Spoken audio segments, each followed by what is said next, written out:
Team, how's it going? Good to see you guys, and welcome to our leadership podcast number 2 of Maximizing Your Time.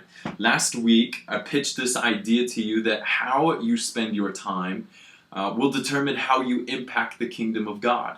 And I had you do some homework of just simply going through your week and logging how on earth you spend your time. And I hope that was beneficial for you, because I went through and kind of looked at how I spent my time, and there were some things that I realized, whoa, I really need to change how I spend my time. And I noticed some patterns, even just within a week, where I'm like, I need to change that. And, I kind of found that it's really similar to like how you track your finances. Like, have you ever done the Dave Ramsey thing? The first thing he wants you to do is go through and just for 1 month, just log how you spend your money. And the number one thing that couples find is that they overspend in eating out. They just spend so much money, and that was true for Alyssa and I. And I'm sure there's something in your finances that you've come across. You're like, whoa, I need to stop spending my money in this area. Because it'll give me more money, more resources to actually go do things that bring significance. I think it's no different when it comes to our time. Time is a resource that God has asked us to steward and manage, and ultimately it doesn't belong to us. The only reason we have time here on earth is because God has chosen to give us that gift. And it says in Ecclesiastes that God has placed eternity in our hearts, that you and I can have an eternal conscious mind, an eternal conscious heart, that we can choose to do things that significantly impact God's kingdom. We can have a perspective about us. We can have a mindset. We can have an attitude about us, if you will, that directly impacts eternity. And so I want to read you one more verse. It's in Ephesians. It's 5:15 through 16, and it says, "Be very careful then how you live, not as unwise, but as wise, making the most of every opportunity, because the days are evil."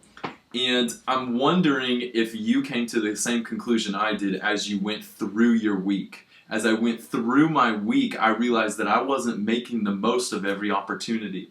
I realized that I was starting my days well, but I wasn't necessarily finishing my days well.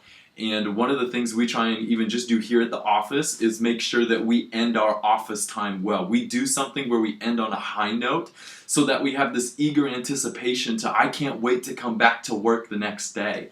And so I strategically place things at the end of my workday so that I am fired up to come back tomorrow. And that helps me maximize my time in the sense of, I can't wait to come back to work tomorrow. I'm already pumped. It's 5 o'clock and I got to close and lock up now, but I can't wait to show up tomorrow at 9 a.m. I'm going to get the most out of my time here tomorrow.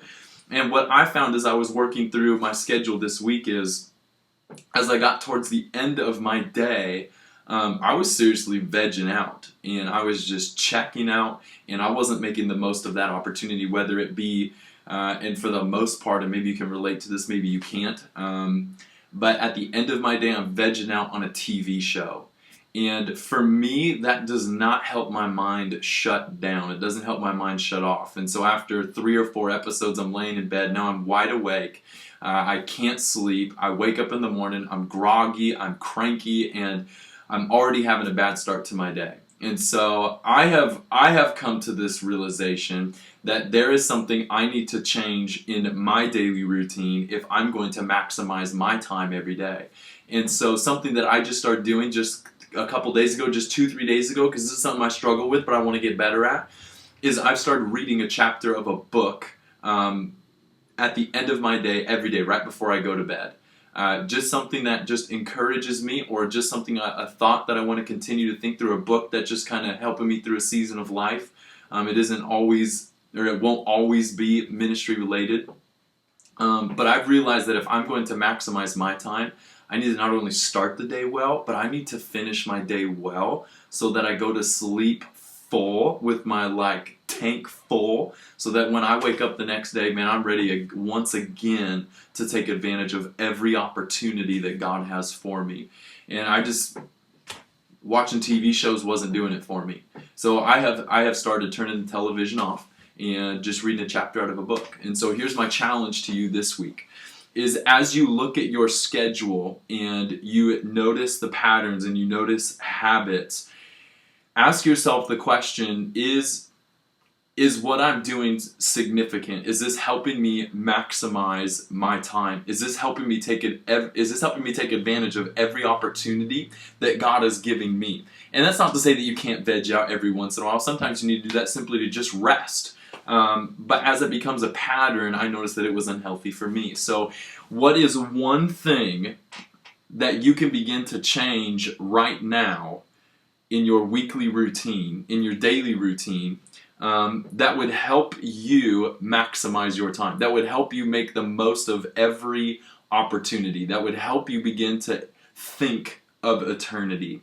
And so what is that one thing? What's that one thing for you? For me, it was simply just reading a chapter of a book instead of watching a TV show at the end of the day, and it so far the last couple of days has made all the difference. And so I leave you with that. I look forward to hearing what some of you guys come up with this Wednesday, and I just want you guys to know I love you. You're awesome, and looking forward to next week's podcast about maximizing our time and just simply being joyful, just enjoying the season. So you have that to look forward to next week. All right, peace.